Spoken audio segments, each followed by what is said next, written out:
कहानी की शुरुआत में हमें साहिल और उसकी बहन सुमन को दिखाया जाता है। ये दोनों भाई बहन हैं। आज के दिन सुमन रेडियो स्टेशन जाने वाली थी एक गाना गाने के लिए। आज उसका शो होने वाला था। उसकी माँ, जिनका नाम है मोना, वो अपनी बेटी को अपनी पसंदीदा इयररिंग पहनाती हैं। उसे बेस्ट ऑफ लक बोल करके भाई के साथ में रेडियो स्टेशन भेज देती हैं। रात का टाइम हो चुका था। मोना अपने हस्बैंड अशोक के साथ में बैठ करके रेडियो पर अपनी बेटी का गाना सुनने के लिए इंतजार कर रहे थे, लेकिन तभी इन्हें मालूम चलता है कि इनकी बेटी का नंबर नहीं आया, बल्कि जो गाना इनकी बेटी को गाना था वो कोई और गा रहा है, जिससे मोना को लगा कि शायद उन्हें रेडियो स्टेशन पहुंचने में लेट हो गया होगा। जिसके बाद अशोक फौरन अपना स्कूटर लेकर के चेक करने के लिए रेडियो स्टेशन जाता है, जहां पर उनकी मुलाकात सुमन के एक खास दोस्त से होती है। जब वो उससे सुमन के बारे में पूछते हैं तब उन्हें मालूम चलता है कि सुमन यहाँ आई ही नहीं है, बल्कि हम लोग तो सुबह से ही उसका इंतजार कर रहे थे। हमें लगा कि शायद वो बीमार हो गई होगी। इसके बाद अशोक वापस से घर पर कॉल करके मोना से पूछता है कि क्या बच्चे घर पर आ गए, तो मोना बताती है कि नहीं, अभी बच्चे घर पर नहीं आए हैं। अशोक कहता है कि फिक्र मत करो, क्या पता दोस्त के घर पर चले गए होंगे, मैं जा करके एक बार देख लेता हूँ। तुम एक बार सुमन के बाकी के दोस्तों के घर पर फोन करके पूछ लो। इसके बाद मोना एक एक करके सुमन के सारे दोस्तों के पास कॉल करती है, जहाँ उन्हें मालूम चलता है कि सुमन किसी के घर पर नहीं गई है। यह सुन करके मोना काफी टेंशन में आ जाती है। दूसरी तरफ अशोक बेचारा स्कूटर लेकर के पूरे रोड पर दोनों बच्चों को ढूंढ रहा होता है। और एक बात मैंने आपको शुरू में नहीं बताया, अशोक एक रिटायर फौजी है, तो अगर एक रिटायर फौजी के बच्चों को कुछ हुआ तो मामला काफी संगीन हो सकता है। इसके बाद सीन बॉम्बे में शिफ्ट होता है, जहाँ पर हमें 8 दिन पहले का सीन दिखाया जाता है। एक चीज ये भी ध्यान देना, ये कहानी दो तरह से आगे बढ़ने वाली है, एक प्रेजेंट टाइम और दूसरा पास्ट टाइम। तो अभी जो पास्ट टाइम का सीन चल रहा है वो बॉम्बे का है, जहाँ पर हम थिएटर के अंदर रज्जू और बाबू नाम के दो दोस्तों को देखते हैं। ये दोनों काफी समय से एक आदमी को ताड़े जा रहे थे। वो आदमी जब वॉशरूम में जाता है तब ये दोनों उसका पीछा करते हैं, और वॉशरूम में जाने के बाद उस आदमी पर हमला करके ये दोनों साथ में मिल करके उसे बहुत मारते हैं। उसका कोट छीन लेते हैं, बटुए में से सारा पैसा निकाल लेते हैं। बटुए के अंदर सिर्फ कुछ 5 से 6 रुपए मिलते हैं। इतना कम रुपए पा करके ये लोग वापस से उस आदमी को और मारते हैं। उस आदमी को बेरहमी से मारने के बाद ये लोग यहाँ से भाग जाते हैं। इसके बाद सीन शिफ्ट होता है प्रेजेंट टाइम में। प्रेजेंट टाइम का जो सीन चल रहा है वो दिल्ली का है। यहीं से कहानी की शुरुआत हुई है। स्टेशन के अंदर हमें जयप्रकाश नाम के एक पुलिस ऑफिसर को दिखाया जाता है। उनके बाबूजी, जिनका नाम घनश्याम है, वो अक्सर जयप्रकाश के लिए टिफिन लेकर के आया करते हैं, क्योंकि काम के चक्कर में जयप्रकाश घर पर आकर के समय से खाना नहीं खाता। जैसे ये लोग खाना खाना शुरू करते हैं तो उसी समय जयप्रकाश के पास एसपी का कॉल आता है। दरअसल अशोक ने पुलिस स्टेशन में रिपोर्ट दर्ज करवा दिया था, क्योंकि बच्चों को घर से गए हुए लगभग 5 से 6 घंटे हो गए थे। जयप्रकाश अपनी टीम को लेकर के इनके घर पर जाता है और कुछ पूछताछ करता है। जयप्रकाश इनसे कुछ सवाल पूछता है, जैसे कि बच्चे कहाँ जा रहे थे और उन्होंने क्या कपड़े पहने थे। पूरी जानकारी लेने के बाद जयप्रकाश इन्हें उम्मीद दिलाता है कि फिक्र मत कीजिए, बच्चे मिल जाएंगे। वो इनसे ये भी कहता है कि फोन पर थोड़ा ध्यान दीजिएगा, हो सकता है कि कोई फिरौती के लिए कॉल करे। इसके बाद सीन फिर से बॉम्बे में शिफ्ट होता है। रज्जू और बाबू उस आदमी को लूटने के बाद वापस घर आ जाते हैं। अब इतना तो आपको मालूम चल गया होगा कि इनके पास कोई काम धाम नहीं है। ये दोनों हर दिन चोरी चकारी करके, मारा मारी करके अपना पेट भरते हैं। यहाँ पर हमें ये भी मालूम चलता है कि बाबू कुछ बड़ा करने की प्लानिंग कर रहा है। वो एक ही बार में बड़ा हाथ मार करके ये चोरी चकारी वाला काम छोड़ना चाहता है, ऐसा वो रज्जू से कहता है। इसके बाद सीन शिफ्ट होता है प्रेजेंट टाइम में, जहाँ पर हम जयप्रकाश को देखते हैं, जो एक राधा भिखारी नाम के आदमी को ढूंढ रहा होता है। वो आदमी जैसे पुलिस वालों को देखता है तो अपनी जान बचा करके यहाँ से भागने लगता है। वो जी जान लगा करके भागता तो है, लेकिन जयप्रकाश उसे आराम से पकड़ लेता है। इसके बाद उसे 2-4 थप्पड़ मार करके उससे बच्चों के बारे में पूछता है, जिस पर राधा भिखारी कहता है कि मैं बहुत शरीफ बन चुका हूँ, मैं अब सारे बुरे काम छोड़ चुका हूँ। लेकिन फिर भी इन्हें उस पर यकीन नहीं होता। जब ये लोग उसे लाठी से मारने वाले थे तभी वो बिरजू गैंग का नाम लेता है। वो बताता है कि बिरजू गैंग वाले बच्चों को उठाने का काम करते हैं। वो बच्चों को ले जा करके मजदूरों वाले काम में लगा देते हैं, और कभी कभी तो वो बच्चों को पास वाले जंगल में रखते हैं। जंगल के अंदर बच्चों की तलाश करने के लिए जयप्रकाश अपनी पूरी टीम के साथ तैयारी करता है। वो हथियार के साथ अपनी पूरी टीम को लेकर के आधी रात को जंगल के अंदर जाता है और उन दोनों बच्चों को ढूंढने लगता है। काफी समय तक ये लोग जंगल के अंदर बच्चों को ढूंढते हैं, लेकिन इन्हें कुछ खास नहीं मिलता। और फिर कुछ ही समय के बाद तेज बारिश शुरू हो जाती है। बारिश और तूफान की वजह से इन्हें आगे बढ़ना थोड़ा मुश्किल हो रहा था, इसलिए ये लोग अपनी खोज को यहीं पर रोकने का फैसला करते हैं। और वैसे भी इन्होंने आधे जंगल को खोज लिया था, लेकिन इन्हें कुछ नहीं मिला। अगले दिन दिन सुबह में हम उसी जंगल के अंदर एक बकरी चराने वाले को देखते हैं। जब वो बकरी को चरा रहा होता है तभी जंगल के अंदर उसे एक जूता मिलता है जिस पर खून लगा हुआ था। इसके बाद जब वो थोड़ा सा और आगे जाता है तब उसे 2 बच्चों की लाश दिखाई देती है और ये बच्चे कोई और नहीं बल्कि सुमन और साहिल थे। वैसे तो मैंने इसे ब्लर कर रखा है, लेकिन अगर आप एक बार इसे देख लेते हो ना तो आपके रोंगटे खड़े हो जाएंगे। बड़ी बेरहमी से इन बच्चों को मारा गया था। आदमी बेचारा बहुत डर जाता है और वो पुलिस के पास कॉल करता है। इसके बाद जयप्रकाश अपनी पूरी टीम को लेकर के आता है और जांच पड़ताल शुरू करता है। यकीन करना मुश्किल हो गया था, लेकिन इन बच्चों के शरीर पर बहुत सारे घाव लगे हुए थे। इन्हें झाड़ियों में सुमन का दुपट्टा मिलता है जिस पर ढेर सारा खून लगा हुआ था। दूसरा जूता भी मिलता है, उस पर भी ढेर सारा खून लगा हुआ था। सबूत के तौर पर इन्हें एक कार का साइड मिरर मिलता है। हो सकता है कि इससे कुछ काम बन जाए। फिलहाल उसी समय यहाँ पर एसपी साहब आ जाते हैं। जयप्रकाश उन्हें बताता है कि ये सुमन और साहिल ही हैं। रात भर इनकी बॉडी बारिश में भीगी है, इसीलिए फोरेंसिक जांच होने के बाद ही हमें इनकी बॉडी पर से कोई सबूत मिल सकता है। उसी समय यहाँ पर अशोक आ जाता है और वो अपने दोनों बच्चों को इस तरह देख करके पूरी तरह से टूट जाता है। दोनों बच्चों की बॉडी ठीक उनके सामने पड़ी हुई थी। एक बाप का दुख तो आप लोग समझ ही सकते हो। पोस्टमार्टम होने से पहले इनकी बॉडी को घर लाया जाता है। घर लाने के बाद मोना के तो वैसे भी होश उड़े हुए थे। जब वो अपने दोनों बच्चों की शक्ल को देखती है तो वो सदमे में चली जाती है। वो कहती है कि ये रोना धोना बंद कीजिए, ये मेरे बच्चे नहीं हैं। वो स्कूल गए हैं, वो अभी आते होंगे। उसे बहुत बुरा सदमा लगा हुआ था। वो मानने को तैयार ही नहीं थी कि ये उसके बच्चे हैं। इसके बाद सीन बॉम्बे में शिफ्ट होता है 7 दिन पहले, जहाँ हमें मालूम चलता है कि रज्जू और बाबू ये दोनों कार चोरी कर रहे थे। जैसे तैसे करके ये दोनों एक कार को स्टार्ट करते हैं और उस कार को लेकर के एक घर के पास जाते हैं। बाबू का प्लान था, वो इस घर में डाका डालने वाला था। उसने पहले ही पता कर लिया था कि आज रात इस घर में कोई नहीं है, सभी लोग बारात में गए हैं। इसके बाद ये दोनों अपना मुंह बांध करके सीधा घर के अंदर घुस जाते हैं। लेकिन घर के अंदर जाते ही इनके सामने एक बूढ़ा आदमी आ जाता है। उन्होंने अपने हाथ में एक डंडा ले रखा था और उसी से वो बाबू को धमका रहे थे, लेकिन उससे कोई फर्क नहीं पड़ता। वो उस बूढ़े आदमी पर हमला कर देता है। इसके बाद ये दोनों साथ में मिल करके उसे बांध देते हैं। इसके बाद रज्जू जल्दी से जा करके सारे सामानों को उठा लेता है, लेकिन जब वो सामान को चोरी करने के बाद वापस कार में आता है तब उसे कार में एक छोटा सा बच्चा दिखाई देता है। जिसके बाद वो बाबू से सीधा बोल देता है कि मुझे जेल नहीं जाना है, मुझे इन सब में नहीं पढ़ना है, इस बच्चे को छोड़ दो। जिस पर बाबू कहता है कि हमने जो चोरी किया है उससे 100 रुपए भी नहीं मिलेगा, लेकिन इस बच्चे के फिरौती के लिए हम ढेर सारे पैसे मांग सकते हैं। वैसे तो रज्जू इन सब में पढ़ना नहीं चाहता था, लेकिन बाबू की बात मान करके वो बेचारा फंस जाता है। उस बच्चे को किडनैप करने के बाद अगले दिन सुबह में बाबू उसके बाप के पास कॉल करता है और उनसे 2 लाख रुपए का डिमांड करता है। वो उन्हें एक लोकेशन बता करके उस जगह पर पैसे रखने के लिए बोल देता है। वो ये भी कहता है कि अगर ये बात पुलिस को पता चला या उसने होशियारी दिखाने की कोशिश की तो वो उसके बच्चे को मार भी सकता है। इसके बाद वो चोरी का कोट पहन करके एक अस्पताल में जाता है, जहाँ पर उसकी मुलाकात उसकी मासूका से होती है। बाबू ने उसे बता रखा है कि वो बहुत जल्द उससे शादी करने वाला है, लेकिन अभी के लिए वो ढेर सारे पैसे इकट्ठा कर रहा है। जब पैसे इकट्ठा हो जाएंगे तब वो उससे शादी कर लेगा। लेकिन उसकी मासूका को भी ये डर है कि कहीं वो पैसे इकट्ठा करने के लिए 2 नंबर का काम न कर रहा हो। हालांकि वो बाबू से कहती भी है कि पैसे के लिए कुछ ऐसा वैसा काम मत करना। इसके बाद वो उसी लोकेशन पर जाकर के बैठ जाता है जिस लोकेशन पर उसने उस बच्चे के बाप को पैसे लाने के लिए बोला था। वो पैसों को लेकर के आता है और बाबू की बताई हुई जगह पर रख करके चला जाता है। लेकिन इसके बाद बाबू जैसे जा करके उन पैसों को लेता है तभी कुछ लोग यहाँ पर आ जाते हैं जो उसे चारों तरफ से घेर लेते हैं। इनमें से एक पुलिस वाला भी था। हालांकि ये लोग उसे पकड़ने की कोशिश करते हैं, लेकिन वो बड़ी ही आसानी से इन्हें चकमा दे करके यहाँ से निकल लेता है। वो जल्दी से घर पर जा करके रज्जू को बताता है कि इसके बाप ने हमें धोखा दिया है, इसीलिए अब मैं इसे मारूंगा। लेकिन तभी रज्जू उसे रोकने लगता है। वो उससे कहता है कि इस बच्चे को मार करके तुझे कुछ नहीं मिलेगा, लेकिन फिर भी बाबू उसकी बात नहीं मान रहा था, इसलिए रज्जू उसके गले को कस देता है। बस थोड़ी देर के लिए अगर ऐसा ही वो रहा तो उसकी मौत हो सकती थी, इसीलिए वो रज्जू से माफी मांग करके छोड़ने के लिए बोलता है और ये भी वादा करता है कि वो उस बच्चे को नहीं मारेगा। बस इसी वजह से रज्जू उसे छोड़ देता है। लेकिन बाबू के हरकतों की वजह से वो बच्चा बेचारा बहुत डरा हुआ था, इसीलिए वो खुद को रोने से रोक नहीं पाता। लेकिन उसके रोने की आवाज सुन करके बाबू का दिमाग घूम जाता है। वो चाकू से उस पर हमला करके उसे खत्म कर देता है। हालांकि इसके बाद वो रज्जू से माफी मांगता है और कहता है कि जो कुछ भी हुआ वो अनजाने में हुआ। इसके बाद सीन प्रेजेंट टाइम में शिफ्ट होता है। फोरेंसिक रिपोर्ट आने के बाद जयप्रकाश जा करके डॉक्टर से मिलता है, जहां डॉक्टर उसे बताते हैं कि बच्चों के शरीर पर काफी गहरे घाव लगे हुए हैं, जिसका साफ मतलब है कि इन पर किसी चाकू से हमला नहीं हुआ है। जिस चीज से हमला हुआ है वो एक तलवार है। इन बच्चों के शरीर पर लगभग 17 बार हमला किया गया था। सुमन के सर में काफी तेज चोट लगने की वजह से उसकी मौत हुई। उस कार के मिरर की जांच करने के बाद इन्हें मालूम चलता है कि जिस कार की ये मिरर है वो कार हरे रंग की है। इसके बाद जयप्रकाश अपनी जांच टीम को बढ़ाता है। वो हर जगह पर उसी हरे रंग की कार को ढूंढना स्टार्ट करता है। कार का मॉडल भी इन लोगों को मालूम था। उसी समय जयप्रकाश को मालूम चलता है कि एसपी सर ने उसे याद किया है। इसके बाद वो सीधा स्टेशन जा करके एसपी सर से मिलता है, जहां वो जयप्रकाश से कहते हैं कि ऊपर से बहुत प्रेशर आ रहा है, आखिर ये केस कब सोल्व होगा। जयप्रकाश कहता है कि हमारी पूरी टीम लगी हुई है, हमने कार के मॉडल और रंग के बारे में पता कर लिया है, हम बहुत जल्द कातिल के बारे में पता लगा लेंगे। जिस पर एसपी सर कहते हैं कि वो कार कहाँ पर है, मुझे वो कार चाहिए। ऊपर से प्रेशर आने की वजह से मैं ये केस चौहान को सौंप रहा हूँ, कल सुबह तक ये केस चौहान को हैंडओवर कर देना। वो काफी तजुर्बे वाला है, वो इस केस को सोल्व कर लेगा। बड़ी मुश्किल से जयप्रकाश को ये केस मिला था और वो इस केस को छोड़ना नहीं चाहता था, लेकिन क्या कर सकता है, उसे भी ऑर्डर फॉलो करना ही होगा। इसके बाद वो जा करके निसार से मिलता है, जो कि एक रिपोर्टर है और वो जयप्रकाश की प्रेमिका भी है। हालांकि अभी तक इस बारे में किसी को पता नहीं है, ये अंदर की बात है। जयप्रकाश हर तरफ से बहुत परेशान हो गया था, इसीलिए वो अपने दिल का बोझ हल्का करने के लिए, कुछ अच्छी बातें करने के लिए निसार के पास गया था। एक कहावत है ना कि दुख बांटने से कम होता है, तो वो वही करने गया था। वो निसार को बताता है कि उसके हाथ से ये केस जा रहा है, कल सुबह में वो ये केस किसी और को सौंपने वाला है। लेकिन उन बच्चों के बारे में सोच करके जयप्रकाश को बहुत बुरा लग रहा था। जिस प्रकार से उन बच्चों को मारा गया था उससे वो देखा नहीं जाता। सिर्फ आज रात के लिए जयप्रकाश के पास और टाइम था,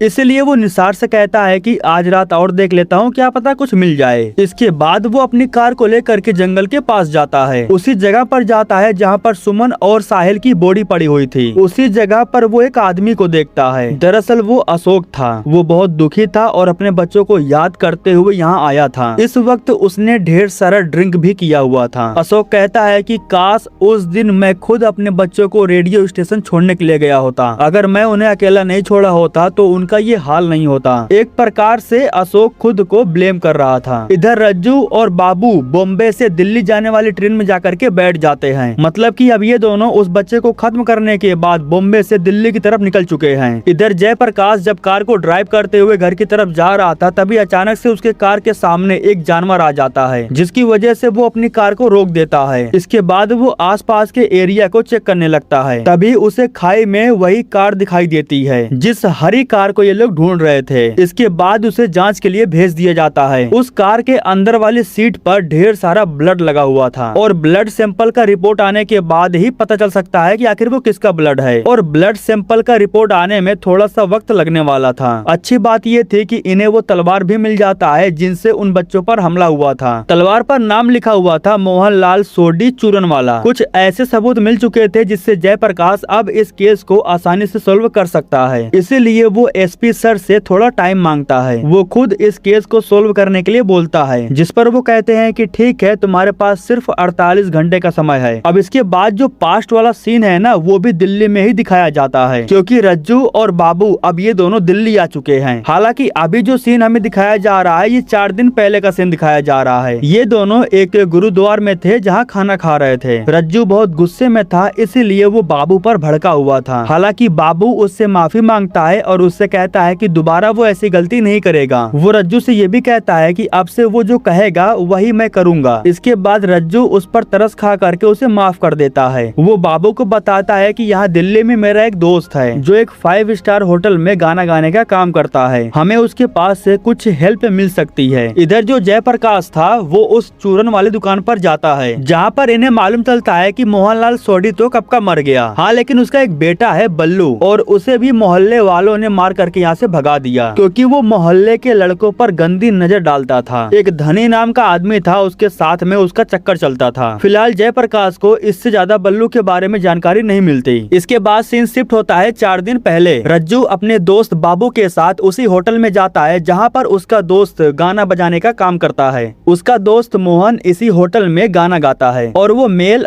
फीमेल दोनों का काम करता है। कई सालों के बाद रज्जो उससे मिल रहा था। वो मोहन को बताता है कि ये लोग यहाँ पर अपनी लाइफ सेट करने के लिए आए हैं। इसके बाद मोहन इन दोनों को स्कूटर पर बैठाता है और अपने घर पर लेकर के जाता है, जहाँ पर ये सभी लोग देसी ठर्रा पीने के साथ में काफी सारी बातें भी करते हैं। यहाँ मजाक मजाक में मोहन ये भी बताता है कि गांव में रज्जो की एक बहन भी थी, उसकी बहन पर गांव के सारे लड़के लट्टू थे। यहाँ मोहन इन लोगों को ये भी बताता है कि एक लड़का है जो उसे बहुत परेशान करता है। परेशान करने का मतलब आप समझ रहे हो, वो उसकी लेता है। इसके बाद हमें जयप्रकाश को दिखाया जाता है जो डॉक्टर से जाकर के मिलता है, क्योंकि वो जो कार थी ना उसका फोरेंसिक रिपोर्ट आ गया था। कार के सीट पर बहुत सारा ब्लड लगा हुआ था और उस ब्लड सैंपल से इन्हें मालूम चलता है कि इसमें बच्चों का भी खून है और उन आरोपियों का भी खून है। पता नहीं कैसे, मुझे नहीं पता, लेकिन उन बच्चों ने उन आरोपियों को बहुत ही बुरी तरीके से जख्मी कर दिया था। इसी वजह से उन आरोपियों का ढेर सारा खून निकल चुका है। वो बहुत जख्मी हालत में थे और जाहिर सी बात है कि अगर वो जख्मी हालत में थे तो वो जरूर अस्पताल गए होंगे। इसके बाद जयप्रकाश पास ही के एक अस्पताल में जाता है, जहाँ पर डॉक्टर से मिलने के बाद जयप्रकाश को मालूम चलता है कि हाँ, वो दोनों आरोपी यहाँ पर आए थे। डॉक्टर उन्हें बताता है कि उन्हें बहुत जख्म लगा हुआ था, उनके शरीर से ढेर सारा खून बाहर निकल रहा था। एक बोल रहा था कि कार एक्सीडेंट हुआ है और दूसरा बोल रहा था कि हाथापाई हुई है। मैंने उनसे कुछ ज्यादा सवाल जवाब नहीं किया क्योंकि ढेर सारे पेशेंट आए हुए थे, लेकिन हाँ, एक का हाथ बहुत ही बुरी तरीके से जला हुआ था। ऐसा लग रहा था जैसे कि बचपन का दाग लगा हुआ है। और फिर अचानक से वो यहाँ से निकल गए। इसके बाद हमें 4 दिन पहले का सीन दिखाया जाता है। मोहन अपने दोनों दोस्तों के साथ उस लड़के के घर पर जाता है जो उसे परेशान करता है, और वो कोई और नहीं बल्कि बल्लू सोडी चूरन वाला था। दरवाजा खोलने के बाद जैसे ही मोहन अंदर जाता है तो उसी समय रज्जो और बाबू पीछे से उस पर हमला कर देते हैं। वैसे तो मोहन ने सोचा कि ये लोग बस उसे सबक सिखाएंगे, लेकिन यहाँ पर मोहन ने देखा कि ये लोग तो उसे बेरहमी से मार रहे हैं। उसे इस तरह मार खाता हुआ देख करके मोहन बहुत डर जाता है और वो अपना स्कूटर लेकर के यहाँ से निकल लेता है। बल्लू के घर में इन लोगों को कुछ खास सामान नहीं मिलता, इसीलिए बाबू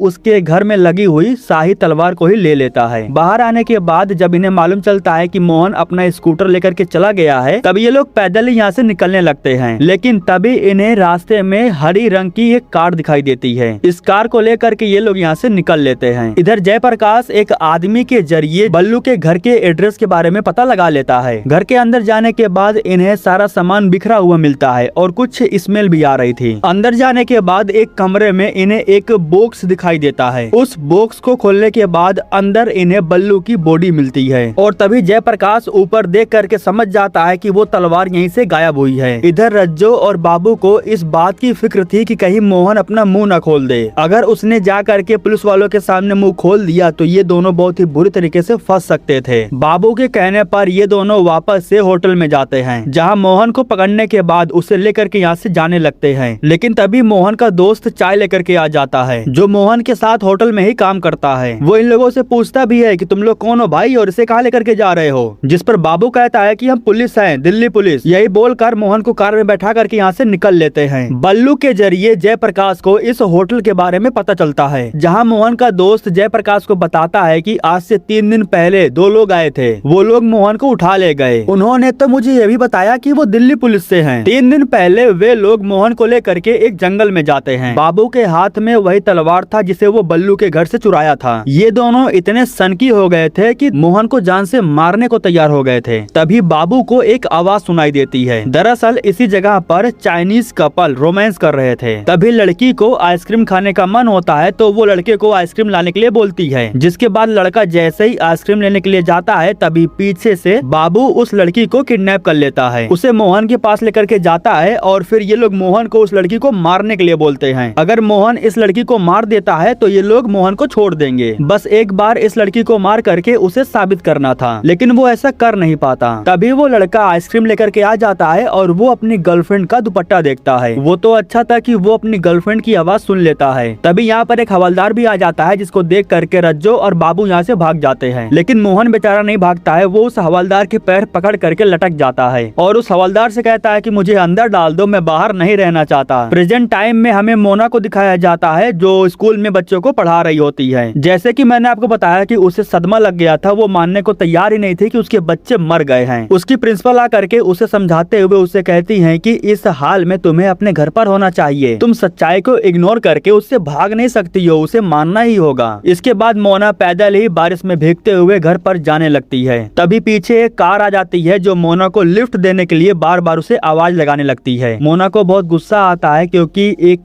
कार वाला ही था जिसने उसके बच्चों को मारा है। तभी वो एक पत्थर उठा करके सीधा कार पर दे मारती है। उस कार को एक आदमी ड्राइव कर रहा था और उसकी पत्नी प्रेग्नेंट थी। ये दोनों स्टेशन में जा करके मोना के खिलाफ में रिपोर्ट लिखवाते हैं। लेकिन जब यहाँ पर इन्हें मालूम चलता है कि ये वही माँ है जिनके बच्चों को मार दिया गया है, तब इन लोगों को काफी अफसोस होता है और फिर ये लोग आकर के मोना से माफी भी मांगते हैं। इधर जांच पड़ताल करने के बाद जयप्रकाश को मोहन के बारे में पता चलता है। जयप्रकाश उसी स्टेशन में जाता है जहाँ पर मोहन को बंद करके रखा गया था। जब उसे रज्जो और बाबू की ड्राइंग दिखाई जाती है तब वो उन्हें पहचान लेता है, लेकिन उनकी ड्राइंग को देखने के बाद उसकी रूह कांप जाती है। वो जयप्रकाश से कहता है कि वो मुझे मार देंगे, वो साले दरिंदे हैं। जयप्रकाश उससे बल्लू के मर्डर के बारे में कुछ सवाल पूछता है, जिस पर मोहन कहता है कि मुझे लगा कि वो बस उन्हें डराएंगे धमकाएंगे, मुझे नहीं पता था कि वो उन्हें जान से मार देंगे। मेरा इसमें कोई हाथ नहीं है, मैं वहाँ से भाग आया था। जयप्रकाश उसे बताता है कि उन्होंने फौजी के बच्चों का मर्डर किया है, जिस पर मोहन कहता है कि मेरा इसमें कोई हाथ नहीं है, मेरा यकीन करो। जयप्रकाश उससे ये भी पूछता है कि वो कहाँ गए होंगे। तब मोहन इन्हें बताता है कि रज्जो मेरे ही गाँव का था, उसकी एक बहन है जो सोनीपत में रहती है, हो सकता है कि वो वहाँ गया हो या फिर वो अभी दिल्ली में ही हो या फिर मुंबई चले गए हो, मुझे नहीं पता है। इसके बाद हमें उसी कार को दिखाया जाता है जिसमें बैठ करके रज्जो और बाबू दिल्ली छोड़ करके यहाँ से निकल रहे थे। लेकिन तभी बाबू की नजर बस अड्डे की तरफ जाती है जहाँ सुमन और साहिल थे जो इनसे लिफ्ट मांग रहे थे। बाबू इनकी तरफ कार को घुमा लेता है। हालांकि रज्जो कहता है कि देख चुपचाप निकल लेते हैं, अब मैं और कोई रिस्क नहीं लेना चाहता। जिस पर बाबू कहता है कि दिल्ली छोड़ने से पहले एक बार उसे अलविदा कहना तो बनता है। अब इसके आगे इन लोगों ने क्या किया ये तो हमें नहीं दिखाया जाता है क्योंकि यहीं पर सीन कट हो जाता है। इसके बाद हमें उस समय का सीन दिखाया जाता है जब ये लोग बच्चों के साथ में कांड कर चुके होते हैं। दोनों कार को लेकर के भाग रहे होते हैं और यहाँ हमें ये भी मालूम चलता है कि ये दोनों काफी जख्मी हालत में थे। बाबू कार को ड्राइव नहीं कर पाता है, वो कार को लेकर के खाई में चला जाता है। यही वो जगह है जहाँ पर जयप्रकाश को कार मिली थी। बाबू जख्मी हालत में हो गया था, इसीलिए रज्जो उसे पास ही के एक अस्पताल में लेकर जाता है। लेकिन अस्पताल में जब कुछ समय के बाद बाबू को होश आता है तब वो रज्जो पर भड़क जाता है। वो रज्जो से कहता है कि आखिर मुझे अस्पताल क्यों लेकर के आया, हम फंस सकते हैं। उसी समय यहाँ पर डॉक्टर आ जाते हैं जो बाबू की जांच करने लगते हैं। जब डॉक्टर इनसे पूछते हैं कि आखिर ये हुआ कैसे, तब रज्जो कहता है कि हाथापाई हुआ था और वहीं बाबू कहता है कि कार एक्सीडेंट हुआ था। फिलहाल डॉक्टर इनकी बातों को ज्यादा सीरियस नहीं लेते। इसके बाद वो अपने दूसरे पेशेंट को देखने के लिए चले जाते हैं। इसके बाद इन दोनों को जैसे मौका मिलता है तो ये दोनों अस्पताल से सीधा निकल लेते हैं। पुलिस पीछे पड़ी हुई थी, इसलिए ये दोनों सीधा बस अड्डे पर जाते हैं जहाँ बाबू ने रज्जो को बस पर बैठा देता है और रज्जो से कहता है कि कुछ दिनों के लिए गांव जा, वहाँ मजे कर, मैं तुम्हारे पास खुद सामने से कॉल करूंगा। इसके बाद वो रज्जो के हाथों में उसे कुछ देता है और जो बाबू ने उसके हाथों में दिया वो सुमन का ईयरिंग था, जिस ईयरिंग को रेडियो स्टेशन जाने से पहले सुमन की माँ ने उसे पहनाया था। इसके बाद कहानी 3 दिन पहले शिफ्ट होती है सोनीपत में, जहाँ पर रज्जो की बहन रहती है। रज्जो के हाथ में चोट लगा हुआ था, इसलिए उसकी बहन उससे पूछती भी है कि आखिर ये हुआ कैसे। तब वो अपनी बहन से झूठ बोलते हुए कहता है कि वो फिल्म की शूटिंग में काम करता है, शूट के दौरान उसे चोट लग गया। उसी समय यहाँ पर रज्जो के जीजा जी आ जाते हैं जो उसे देख करके थोड़ा हैरान होते हैं। अब अगर कोई अचानक से सालों बाद आ धमके तो थोड़ा सा शक तो होगा ही ना। उसके जीजा को लगा कि कोई काम अटका होगा इसलिए यहाँ पर आया है, लेकिन फिर रज्जो बताता है कि राखी की छुट्टी थी इसलिए वो आ गया। रात में रज्जो जब सो रहा होता है तब उसे अपनी बहन के चिल्लाने की आवाज सुनाई देती है। दरअसल उसका जो जीजा था वो उसकी बहन को मार रहा होता है। उसकी बहन की जो बेटी थी वो भी रो रही होती है, लेकिन रज्जो कुछ कर नहीं पाता। इसके बाद हमें सोनीपत का ही सीन दिखाया जाता है, लेकिन ये प्रेजेंट टाइम का है। जब जयप्रकाश अपनी पूरी टीम को लेकर के रज्जो के बहन के घर पर आता है तब रज्जो के जीजा जी इन्हें बताते हैं कि हाँ वो आया तो था लेकिन रातों रात भाग गया और वो अपने साथ मेरी गाड़ी भी चुरा ले गया। इस दौरान रज्जो की बहन पुलिस वाले से पूछती भी है कि आखिर उसने किया क्या है। जब पुलिस वाले इन्हें बताते हैं कि उसने 4 मर्डर किया है तब ये लोग भी काफी हिल जाते हैं। फिलहाल अभी के लिए जो रास्ते हाईवे की तरफ जा रहे होते हैं उन सारे रास्तों पर ये लोग नाकाबंदी करवा देते हैं और फिर फोटो लेकर के पूरे सोनीपत में ये लोग उन्हें ढूंढने लगते हैं, लेकिन इससे कुछ खास जानकारी इन्हें नहीं मिलती। इसके बाद हमें सोनीपत के अंदर 2 दिन पहले का सीन दिखाया जाता है। रात में जब रज्जो सो रहा होता है तब उसकी बहन की बेटी उसके पास आती है और रज्जो से कहती है कि मुझे यहाँ पर नहीं रहना है, यहाँ मुझे बहुत तकलीफ होती है, मुझे भी अपने साथ लेकर के चलो, मैं भी फिल्म की शूटिंग में काम करना चाहती हूँ। थोड़ा गुजारिश करने के लिए वो रज्जो के हाथों को भी पकड़ लेती जाती है और उससे कहती है कि मैं तुम्हारे लिए कुछ भी करूंगी, जैसे कि खाना बना करके खिलाऊंगी, कपड़े धो दूंगी और जो पैसे मुझे मिलेंगे वो पैसे तुम्हें दे दूंगी। लेकिन रज्जो इस चीज को थोड़ा अलग टाइप में ले लेता है। वो उसके साथ में जबरदस्ती करने लगता है और उसे 2-4 थप्पड़ मारता भी है। इसके बाद वो अपने जीजा की बाइक लेकर के निकल लेता है। इधर प्रेजेंट टाइम में जयप्रकाश को मालूम चलता है कि रज्जो की गाड़ी हाईवे के एक होटल के सामने देखी गई है। होटल के बाहर इन्हें रज्जो की गाड़ी दिखाई देती है, लेकिन जब ये लोग अंदर जा करके रज्जो को ढूंढते हैं तो वो इन्हें यहाँ पर नहीं मिलता, क्योंकि वो यहाँ से फरार हो चुका था। इधर दिल्ली में हमें आईपीएस साहब को दिखाया जाता है, जो कि जयप्रकाश पर काफी भड़के हुए थे, क्योंकि उन्हें भी मंत्री की तरफ से ऑर्डर आ रहा था। इस केस की वजह से उन पर भी काफी प्रेशर था। उनसे ये भी कहा जाता है कि अगर जयप्रकाश इस केस को सोल्व नहीं कर पा रहा है तो ये केस चौहान को दे दो, वो काफी एक्सपीरियंस वाला है और अब तक वो केस को सोल्व कर चुका होता। इसके बाद चौहान को बुला करके ये केस उसे सौंप दिया जाता है, लेकिन चौहान ये डिमांड करता है कि वो जयप्रकाश के साथ में ही काम करेगा, क्योंकि जयप्रकाश को अब तक काफी जानकारी हो गई थी। अगले दिन से चौहान इस केस पर काम करने वाला था और जयप्रकाश हे के हेल्पर के तौर पर उसके साथ में पीछे पीछे घूमता, जो कि जयप्रकाश को बिल्कुल भी ठीक नहीं लगता है, क्योंकि वो पर्सनली इस केस को सोल्व करना चाहता था।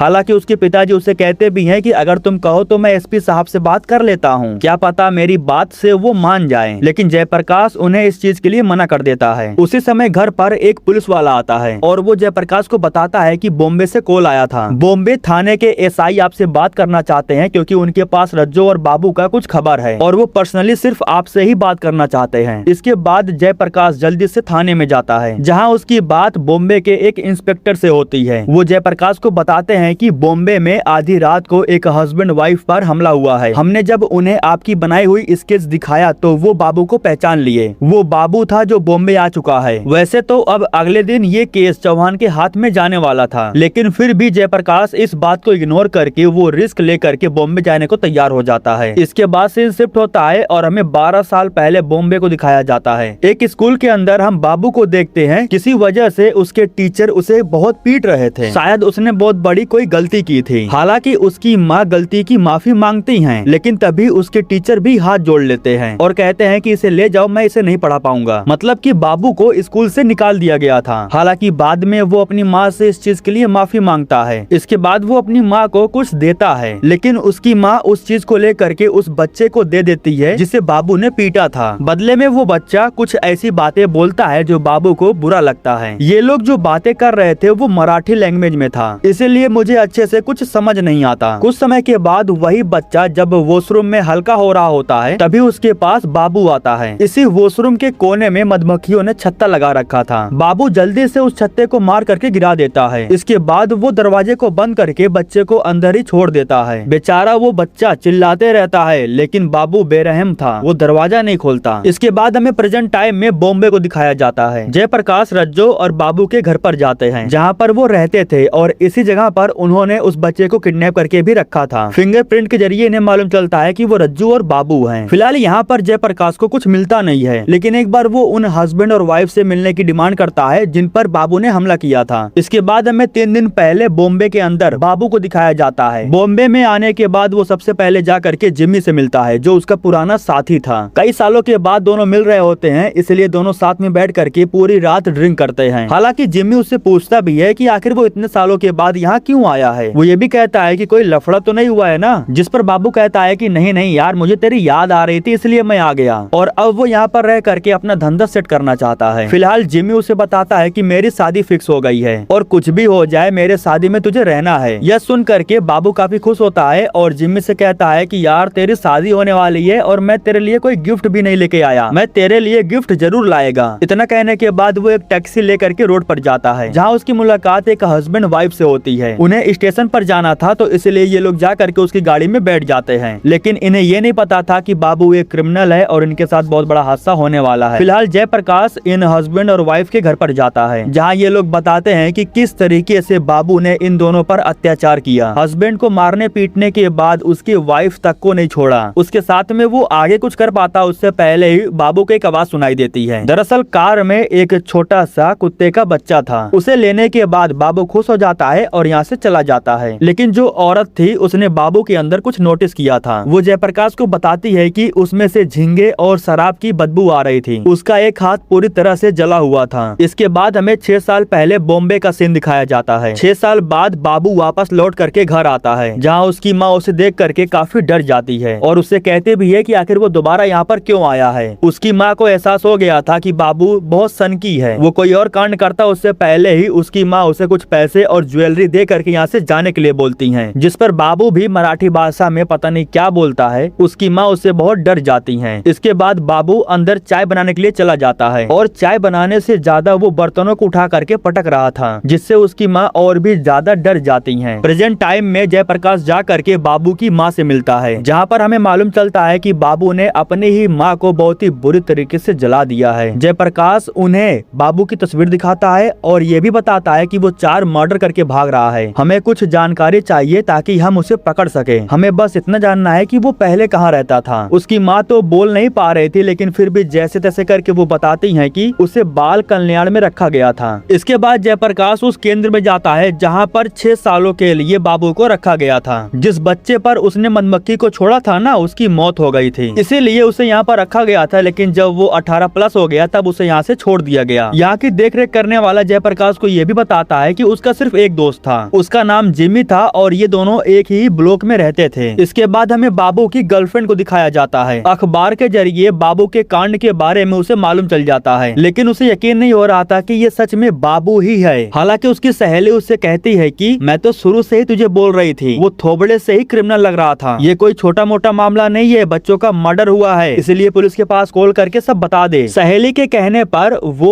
पुलिस के पास कॉल करके सब कुछ बताने के लिए तैयार हो जाती है। कुछ समय के बाद जब जयप्रकाश अस्पताल में आता है, तब उसकी सहेली इन्हें बताती है कि वो अक्सर अपनी गर्लफ्रेंड से मिलने के लिए यहाँ आया करता था। इन्हें मालूम चलता है कि उसकी शिफ्ट खत्म हो गई है, इसलिए वो ऊपर चली गई है। दरअसल यहाँ जितने भी नर्स काम कर रहे थे वो ऊपर ही रहते हैं। उसी समय छुप करके बाबू उससे मिलने के लिए भी आ जाता है। बाबू को देख करके वो बहुत ज्यादा डर जाती है। बाबू उससे कहता है कि पूरी तैयारी कर ले, हम यहाँ से निकलने वाले हैं, मैंने पूरा प्लान बना लिया है, हम यहाँ से बहुत दूर जा करके शादी करेंगे। लेकिन उसकी गर्लफ्रेंड बेचारी तो बहुत डरी हुई थी, उसे उस पर यकीन ही नहीं हो रहा था। हालांकि वो बहाना करके यहाँ से जाने की कोशिश करती है, लेकिन बाबू उसे पीट देता है और उसके सर को जमीन पर पटक करके उसकी जान ले लेता है। कुछ समय के बाद जब जयप्रकाश ऊपर आता है, तब उसे मालूम चलता है कि बाबू अपना काम करके पीछे वाले रास्ते से निकल चुका है। एक अच्छी बात यह थी कि बाबू एक कोट पहन कर आया था। उस कोट की मदद से इन्हें कुछ जानकारी मिल जाती है। अब इस कोट की मदद से इन लोगों को जिम्मी के बारे में पता चल जाता है। इसके बाद ये लोग जिम्मी के पास जाते हैं और उससे पूछताछ करते हैं। जिम्मी बेचारा बहुत डरा हुआ था, वो सब कुछ इन्हें बता देता है। वो बताता है कि बाबू 2 दिन पहले ही मेरे पास आया था, मैंने उससे पूछा भी कि वो मेरे पास क्या करने आया है, लेकिन उसने मुझे सच नहीं बताया। तब जयप्रकाश उसे बताता है कि वो 4 मर्डर किया है। यह जान करके जिम्मी को काफी हैरानी होती है। जिम्मी इन्हें ये भी बताता है कि वो मेरे पास से सब कुछ लेकर के चला गया, मेरे सुहागरात का टिकट भी लेकर चला गया। जयप्रकाश जब पूछता है तब उसे मालूम चलता है कि वो टिकट आगरा का था। उसे मालूम चल जाता है कि बाबू आगरा के लिए निकलने वाला है। लेकिन दिक्कत की बात ये थी कि उसी समय जयप्रकाश के पास एसपी का कॉल आता है। एसपी सर उसे बहुत डांटते हैं क्योंकि अब ये केस चौहान देखने वाला था, लेकिन जयप्रकाश भैया इस केस को देखने के लिए बिन बताए भाग आए हैं। हालांकि सफाई के तौर पर वो एसपी सर से कहते हैं कि मैं बाबू के बहुत करीब हूँ, मैं बहुत जल्द उसे पकड़ लूंगा। जिस पर एसपी सर कहते हैं कि मुझे कुछ नहीं सुनना है, चुपचाप दिल्ली आ जाओ। इसके बाद जयप्रकाश फोन को रख देता है, लेकिन वो दिल्ली न जा करके आगरा जाने की तैयारी करता है। इसके बाद हमें बाबू को दिखाया जाता है जो आगरा जाने वाली एक ट्रेन में था और ट्रेन के अंदर ही वो अपने बालों को साफ कर लेता है ताकि उसे कोई पहचान ना सके। इसके बाद हमें रज्जो को दिखाया जाता है जो तेज बारिश में अपनी गाड़ी को लेकर के एक घर के सामने जाकर रुकता है। उसके पास एक लोहे का रोड था, उसे लेकर के वो घर के अंदर घुस जाता है। आगे क्या हुआ ये तो हमें नहीं पता क्योंकि यहीं पर सीन कट हो जाता है और हमें जयप्रकाश को दिखाया जाता है जो कि आगरा जाने वाली बस में जाकर के बैठ जाता है। इसके बाद हमें रज्जो को दिखाया जाता है जो आगरा स्टेशन पर था और यहीं पर उसकी मुलाकात बाबू से होती है। बाबू ने कॉल करके उसे बता दिया था कि वो आगरा आने वाला है, इसीलिए रज्जो उसे लेने के लिए आया था। लेकिन तभी एक पुलिस वाला रज्जो और बाबू को देख लेता है। रज्जो जैसे ही उस पुलिस वालों को देखता है तो वो बाबू को लेकर के यहाँ से भागने लगता है। रज्जो के पास गाड़ी थी, उसी गाड़ी से ये लोग यहाँ से भाग जाते हैं। इसके बाद हमें जयप्रकाश को दिखाया जाता है जो आगरा के पुलिस स्टेशन में पहुंच चुका है, जहाँ पर उसकी मुलाकात इस थाने के एसआई से होती है। एक पल के लिए धर्मेंद्र जयप्रकाश से पूछता भी है कि आखिर तुम अकेले क्यों आए हो, तुम्हारी फोर्स कहाँ पर है। तब जयप्रकाश झूठ बोलते हुए कहता है कि मुझे यहाँ पर कुछ पर्सनली काम था, मैं यहाँ उसी काम को करने के लिए आया था। लेकिन फिर एसपी सर ने कॉल करके कहा कि मैं एक बार इस केस को देख लूं। तभी यहाँ पर वो हवलदार आता है है जिसने रज्जो और बाबू को स्टेशन पर देखा था। वो जयप्रकाश को बताता है कि वो गाड़ी से थे और उसी गाड़ी से वे लोग भाग गए। उस गाड़ी का नंबर प्लेट भी नहीं था और बाबू ने तो अपना सर मुंडवा भी लिया है। एक बार फिर से रज्जो और बाबू हाथ आते आते निकल गए। जयप्रकाश इन्हें बताता है कि हम उसे इतनी आसानी से नहीं पकड़ सकते हैं। वो दोनों इस शहर में कोई कांड करें उससे पहले हमें इन शहर वालों को उन दोनों के बारे में खबर देनी होगी। जयप्रकाश के कहने पर रज्जो और बाबू के ढेर सारे पोस्टर अलग अलग जगह पर लगवा दिए जाते हैं। रेडियो पर इन दोनों के बारे में अनाउंस करवा दिया जाता है। गली मोहल्ले में बस इन दोनों के बारे में चर्चे हो रहे थे, इसलिए काफी लोग सावधान भी हो गए थे। अब इन लोगों को कौन समझाए कि चूहे ने पहले ही अपना बिल बना लिया है। रज्जो जिस घर में लोहे का रोड लेकर घुसा था ना, उस घर के लोगों को उसने बंधक बना लिया था। उस घर में एक आदमी, उसकी माँ और उसके बच्चे थे। ये लोग घर के मालिक को बहुत मारते हैं। रज्जो ने इन लोगों का सारा कीमती सामान भी इकट्ठा कर लिया था।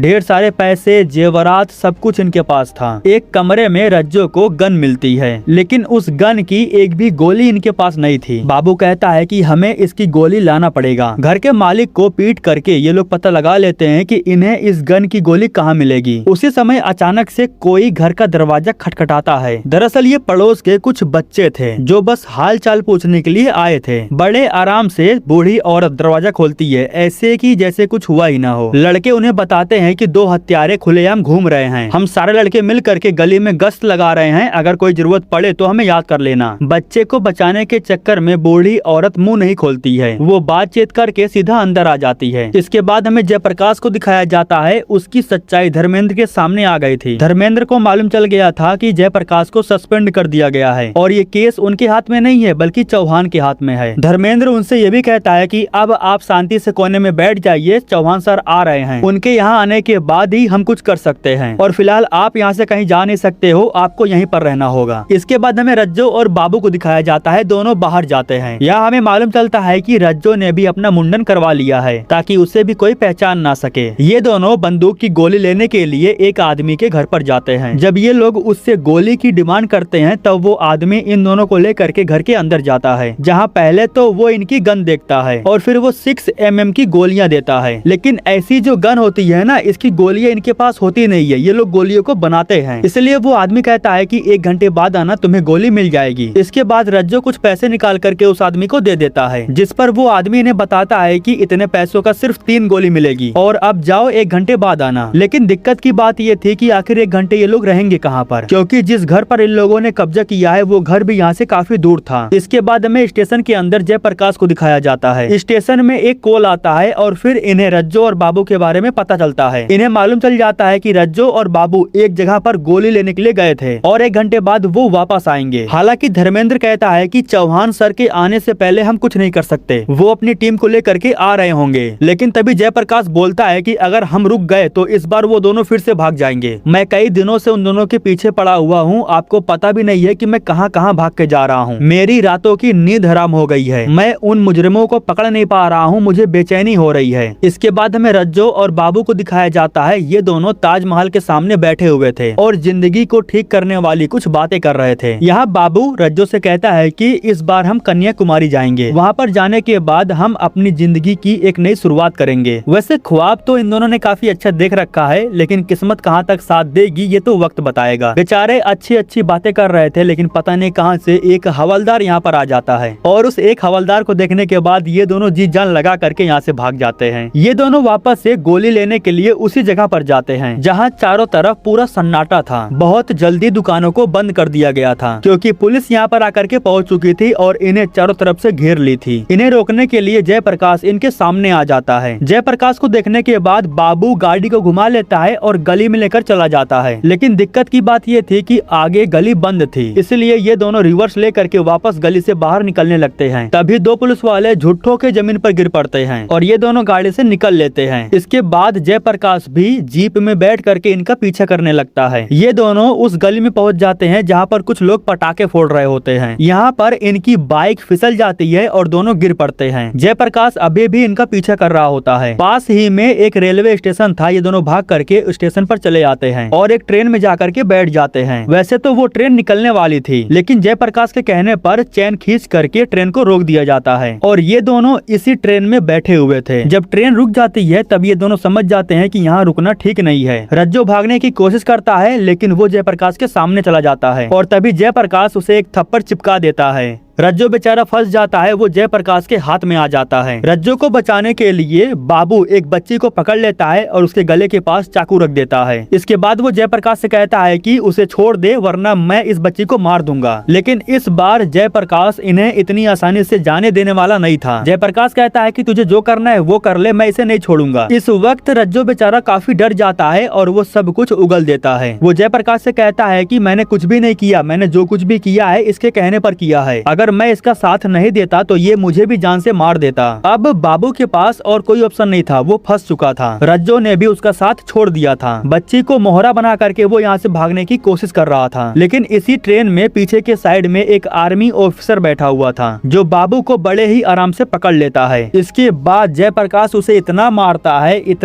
है कि मार मार करके अपना गुस्सा पूरा निकाल लेता है। अब इसके बाद हमें आखिरी एपिसोड में वो सीन दिखाया जाता है जब उन दोनों ने बच्चों के साथ में कांड किया था। सुमन और साहिल ये दोनों बच्चे बस स्टैंड पर बारिश में फंसे हुए थे। सुमन को रेडियो स्टेशन जाना था क्योंकि उसे गाने के लिए लेट हो रहा था। हालांकि उसका भाई उसे कहता भी है कि भाग करके चलते हैं, 10 मिनट में पहुंच जाएंगे। रेडियो स्टेशन यहाँ से ज्यादा दूर नहीं है, लेकिन सुमन मना कर देती है क्योंकि वो बारिश में भीगना नहीं चाहती थी। और उस समय रज्जो और बाबू ये दोनों कार लेकर के यहाँ पर आते हैं। बच्चों के पास कार ला करके रोकते हैं और उन्हें लिफ्ट दे देते हैं। बच्चों को इन दोनों के बारे में पता नहीं था, वो कार में जाकर के बैठ जाते हैं। लेकिन धीरे धीरे सुमन को इन लोगों पर शक होने लगता है जब उसे मालूम चलता है कि दरवाजे की कुंडी टूटी हुई है। ये दोनों अपने मन से दरवाजे को खोल भी नहीं सकते थे। जिसके बाद सुमन कहती है कि कार को यहीं पर रोक दो, हम यहाँ से रेडियो स्टेशन चले जाएंगे। हालांकि दोनों बच्चे बार बार रिक्वेस्ट कर रहे थे, लेकिन बाबू कार को नहीं रोकता, बल्कि वो कार को और स्पीड से चलाने लगता है। जिसके बाद सुमन अपने छाते से बाबू पर हमला कर देती है और फिर साहिल रज्जो पर हमला कर देता है। इन बच्चों को रोकने के लिए बाबू के कहने पर रज्जो तलवार निकालता है और उससे साहिल पर हमला कर देता है, जिसकी वजह से साहिल का हाथ बहुत ही बुरी तरीके से जख्मी हो जाता है। सुमन बेचारी बहुत रो रही होती है, इनसे गुजारिश कर रही थी कि हमें जाने दो, यहाँ तक कि वो अपनी माँ की दी हुई इयररिंग भी निकाल करके इन्हें दे देती है। लेकिन फिर भी ये लोग बच्चों पर तरस नहीं खाते। लेकिन एक बार फिर से हिम्मत जुटा करके सुमन और साहिल इन पर हमला करते हैं। दोनों बच्चे इन लोगों को दांतों से काट भी लेते हैं। इन्हें रोकने के लिए रज्जो तलवार निकालता है और उससे वो साहिल पर हमला कर देता है, जिसकी वजह से साहिल बहुत ही बुरी तरीके से जख्मी हो जाता है। उसके शरीर से ढेर सारा ब्लड निकल जाता है और उसकी सांसें भी बहुत मुश्किल से चल रही थी। इसके बाद ये दोनों बच्चों को लेकर के एक जंगल में जाते हैं, जहाँ ये लोग बच्चों को बड़ी बेरहमी से मारते हैं और उनके साथ में बदसलूकी करते हैं। रज्जो साहिल को साइड में ले जा करके उसे मार देता है और इस दौरान इधर जो बाबू था वो सुमन के साथ में गलत काम कर चुका होता है। जब रज्जो आता है तब बाबू उससे कहता है कि जा तू भी जा, मजे कर ले। लेकिन रज्जो को गुस्सा आता है और वो बाबू को मारने लगता है, जिसके बाद इन दोनों के बीच में फाइट शुरू हो जाती है। दरअसल इन्होंने बच्चों के साथ में जो किया उस चीज के लिए रज्जो को बहुत अफसोस था। वो तो मना भी कर रहा था, लेकिन बाबू के कहने पर वो उसका साथ दिया। उसी समय अचानक से एक मोटा सा डंडा लेकर के यहाँ पर सुमन आ जाती है और इन दोनों को बहुत मारती है। वो इन्हें मार करके बहुत जख्मी कर देती है। लेकिन यहाँ सुमन एक छोटी सी गलती कर देती है। जब वो इन्हें मार ही रही थी तो अच्छे से मारना चाहिए था,